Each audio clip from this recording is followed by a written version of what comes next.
to see.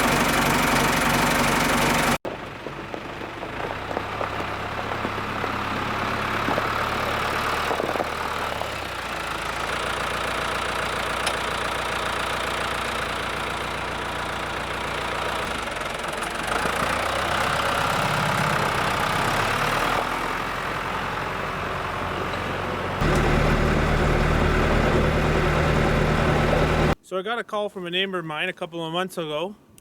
They had to clear a bunch of land, so they saved all the poplar logs.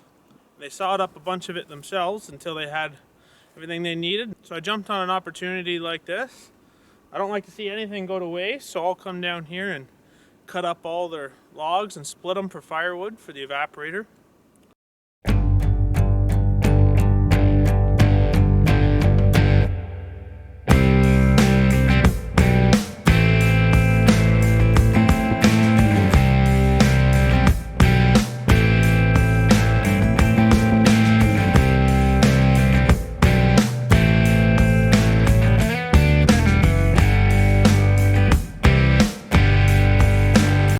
So I come down here and I park our old John Deere manure spreader here beside it that we retired. So I'll block it, split it, and then throw it right into the manure spreader off of the splitter. This piece right here will hydraulically push the wood out the back so I can haul it home and I don't have to handle it again. When you cut as much firewood as we do, we try to be smart when we can and not have to handle it by hand. So this works pretty slick. So around here we try to be good stewards of the land, which means a few different things. It means things like not letting any wood go to waste, which is why these logs that are of no value to anyone else, I'll cut and split. Slab wood that comes off of the sawmill, we'll cut and split and burn that all in the evaporator. So we'll burn the lower quality wood, trees that have fallen down in the sugar bush. So you need to be especially careful when cutting into a pile of logs like this, because the front of your chain on your chainsaw is apt to hit the next log and cause the chain to kick up, especially when I have a really aggressive chain on like this.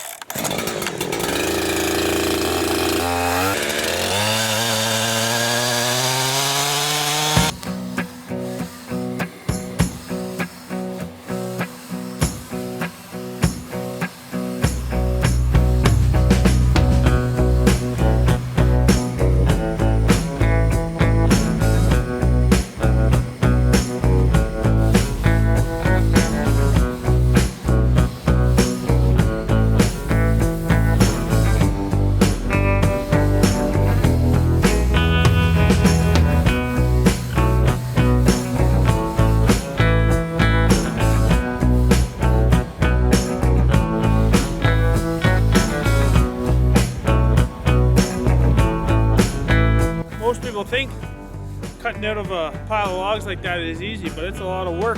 I got a little trick up my sleeve here I'll try in a minute.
me about 2 hours to split that load there.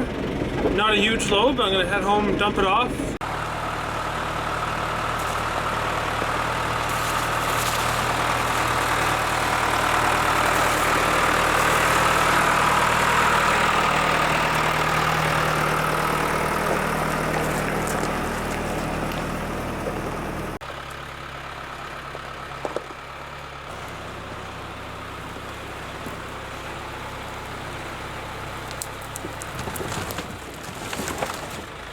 So you'll see now why I like using this manure spreader.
As you can see, we were able to convert our old John Deere manure spreader to a wood wagon, which is good because it still gives it a purpose, even though it wasn't able to spread manure anymore.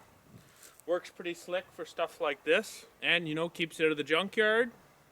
Reduce, reuse, recycle. We reuse where we can. So you're probably looking at this wood, thinking two things if you know much about wood. First off, what the heck are they cutting poplar for?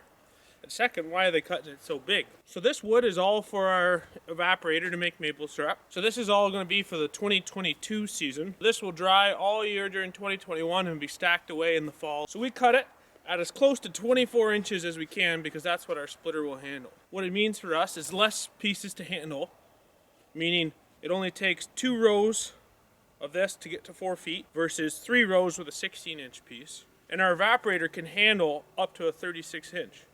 So, less handling, saves time. The other thing is we really like to burn softwood. Now our evaporator isn't really particular. We burn anything in it. If we have a dead maple that fell down the sugar bush, stuff like that, we'll burn in it. But softwood burns the best because of 2 reasons. First up, it flames up and it doesn't leave a lot of coals afterward. You're firing your evaporator. We fire each side about every 5 to 6 minutes. Because you're putting so much wood through it to create so much heat, if you're using hardwood, it builds up and creates a lot of coals. And the other reason we like poplar is here in our hardwood forest in Ontario. It's one of our softwoods that grows fairly abundantly. It grows quickly and really has no lumber value. It has more BTUs than something like pine, which we've burnt a fair bit of pine in the past. But pine tends to leave a lot of soot on the bottom of our pans. So a few of you probably will also notice that the wood's here piled on the dirt, which isn't ideal.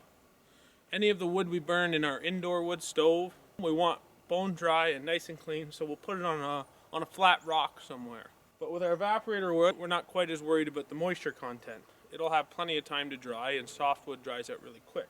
And yes, the wood will wick up a little bit of moisture from the ground. We typically burn about 10 full cords worth of wood. So this is noticeably lighter, obviously, without the wood in it. So we always assumed it would hold about 2 bush cords of wood behind this John Deere 2555. It's a good little load. Most of our other tractors don't get used too much in the winter. Just our loader tractors can be feeding cows and doing work like this.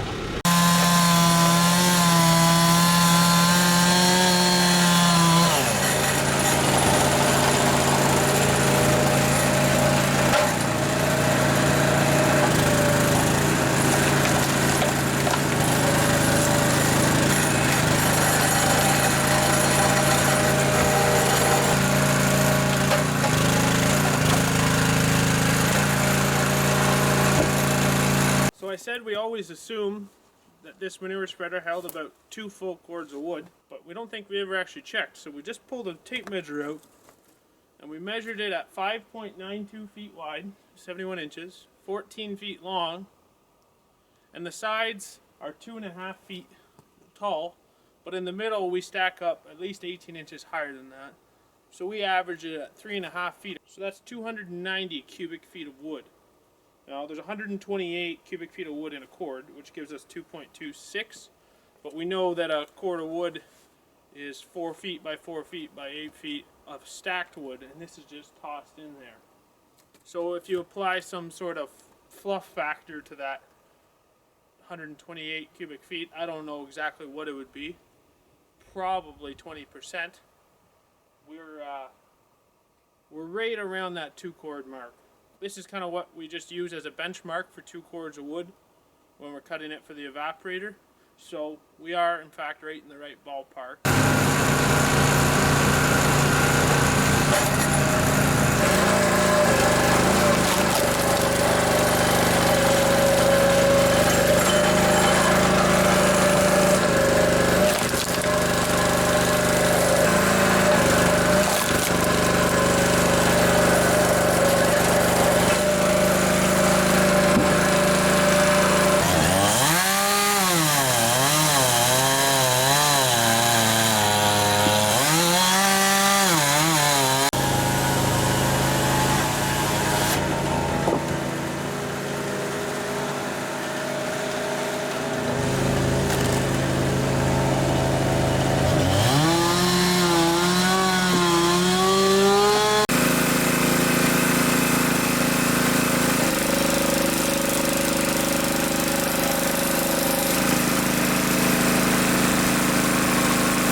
Load number 3 coming out. It's stacked up like 3 feet past the sides in the middle. This is the last one I'm taking here. It's only 3 loads this year. I got at least 1 load, maybe 2 of slab wood, and then a load of carryover from last year. No doubt in my mind, there's at least 2 cords on that load. Let's dump her off.